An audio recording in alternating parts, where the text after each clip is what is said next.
Start. आम्ही 2 तासापासून इथे उभे. आमची एक्झाम चालू आहे. तर बस लवकरात लवकर हा संपावा, त्यांची मागण्या लवकरात लवकर पूर्ण करावा, हीच माझी मागणी आहे. आणि लवकरात लवकर बस चालू करावा, कारण की भरपूर प्रवाशांना त्रास होतो आहे. आमच्या कॉलेजच्याच विद्यार्थ्यांनासुद्धा त्रास होतो आहे. तर परीक्षा चालू असल्यामुळे सगळ्यांना लेट होतो आहे. तो प्लीज लवकरात लवकर ही मागण्या पूर्ण करा. स्टार्ट.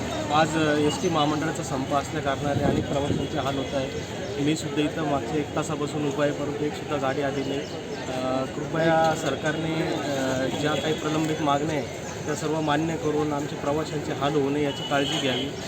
सुमारे जवळपास 1-1.5 तासापासून मला पुण्याला जायचं आहे स्वतःला. यांना काही बरेच प्रवासी येते ज्यांना लांब लांब जायचं आहे, पण गाडीच येत नाही. आम्ही सर्व प्रवासी आता हतबल झालेलो आहोत. तरी माझी सरकारला विनंती आहे, त्यांनी लवकरात लवकर या मागण्या मान्य करून बसेस सुरळीत सुरू कराव्या.